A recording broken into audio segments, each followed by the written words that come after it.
प्रमेय 7.2 को, और ये 7.2 जो प्रमेय कहता है एक समद्विबाहु त्रिभुज की बराबर भुजाओं के सम्मुख कोण बराबर होते हैं। मतलब कहने का मतलब ये हुआ कि एक समद्विबाहु त्रिभुज है और समद्विबाहु त्रिभुज में जिसकी दो भुजाएं क्या होती है, बराबर होती है, और जो दो भुजाएं बराबर होंगे उनके सामने के कोण बराबर होते हैं। इस चीजों को मुझे सिद्ध करके दिखाना है। तो सबसे पहले हम लोग क्या करते हैं, एक समद्विबाहु त्रिभुज की रचना कर लेते हैं। इस प्रकार से हम लोग समद्विबाहु त्रिभुज की रचना कर लेते हैं। नाम लिख देता हूँ, ए नाम दे देता हूँ, इसका नाम बी दे देता हूँ और इसका नाम सी दे देता हूँ। और जिसमें से ये भुजा और ये भुजा आपस में बराबर है, क्योंकि यहाँ पर लिखा हुआ समद्विबाहु त्रिभुज, और समद्विबाहु त्रिभुज वो होती है जिनकी दो भुजाएं आपस में क्या होती है, बराबर होती हैं। तो ये AB और AC भुजाएं क्या है, आपस में बराबर है। तो सबसे पहले मुझे क्या दिया गया है उस चीजों को लिख लेते हैं, उसके बाद मुझे सिद्ध क्या करना है वो करेंगे। उसके बाद सबसे पहले हम लोग लिख लेते हैं, दिया है मुझे क्या दिया है, एक समद्विबाहु त्रिभुज, यानी क्या लिख देंगे, दिया है ABC एक समद्विबाहु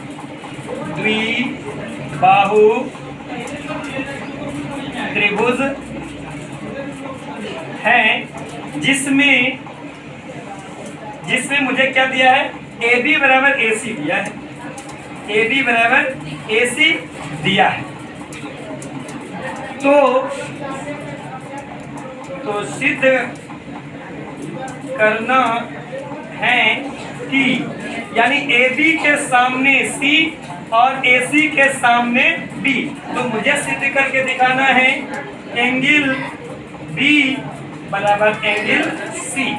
तो मुझे जो सामने है यानी AC के सामने वाला कोण B और AB के सामने का कोण C, मुझे ये सिद्ध करके दिखाना है। तो मुझे दिया था AB बराबर AC, तो कह रहा है कि इसके सामने का कोण और इसके सामने का कोण कहता है आपस में बराबर होगा।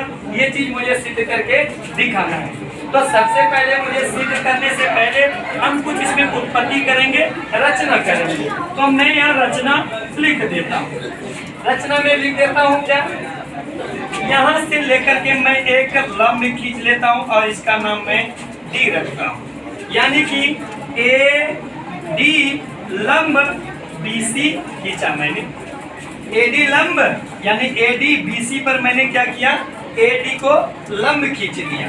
उसके बाद हम लोग अब करते हैं, सिद्ध करके दिखाते हैं। तो सबसे पहले अब मैं यहाँ लिख देता हूँ हल, इस साइड में लिख रहा हूँ, यहाँ तक देख पा रहे हो। और उसके बाद यहाँ पर हम लोग हल देखते हैं। तो सबसे पहले इन दोनों त्रिभुज को हम लोग क्या करेंगे, सर्वांग कर देंगे। और जैसे ही सर्वांग करेंगे तो फट से मेरे पास ये एंगल B बराबर एंगल C आ जाएंगे। तो लिख देता हूँ मैं दोनों त्रिभुज को सर्वांग करता हूँ, ठीक है। तो त्रिभुज ABD तथा त्रिभुज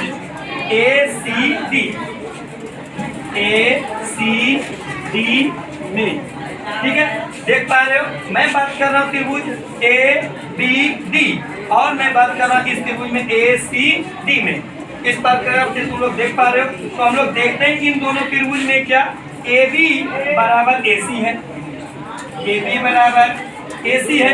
ये मुझे दिया गया है, ये मुझे दिया गया है प्रश्न से, ये मुझे दिया गया है कहाँ से, प्रश्न से दिया गया है। उसके बाद हम लोग देखते हैं कि AD और AD उभयनिष्ठ है, AD बराबर AD हो जाएगा, बिल्कुल हो जाएगा।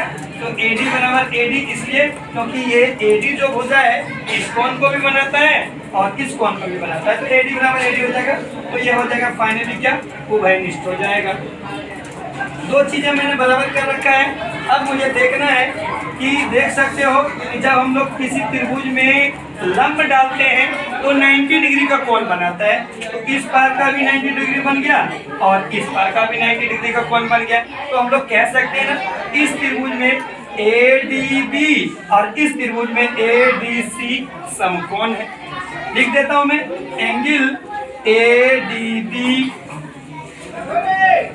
अब बराबर क्या हो जाएगा, ये ADC हो जाएगा, ADC हो जाएगा। क्यों हो जाएगा? क्योंकि मैंने यह लंब डाल रखा था, तो मैं लिख देता हूँ समकोण। समकोण है ये, ठीक है, ये समकोण है। तो हम लोग देख पा रहे हैं कि दो भुजाएं हो गई और एक कोण हो गया। तो देख लेते हैं, तो यहाँ पर देखते हैं क्या, एक भुजा ये, दूसरी भुजा यहाँ और तीसरा कोण। यानी कि हम लोग कह सकते हैं कि ए एस एस, या कहते हैं इधर से S S A, S S A सर्वांग समता से, नहीं, एस एस ए सर्वांग समता से ये दोनों त्रिभुज हो गया, कि ये दोनों त्रिभुज हो गया सर्वांग सम, यानी कि त्रिभुज ए बी डी और सर्वांगसम त्रिभुज हो गया ए सी डी।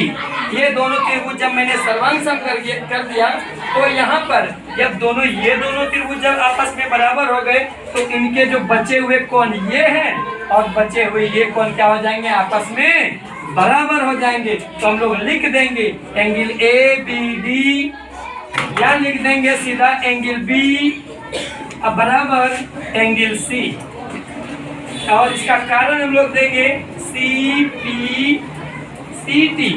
तो इस प्रकार से हम लोगों ने सिद्ध कर दिया। ये यहाँ पर लिख देंगे हम लोग लास्ट में P R O V E D.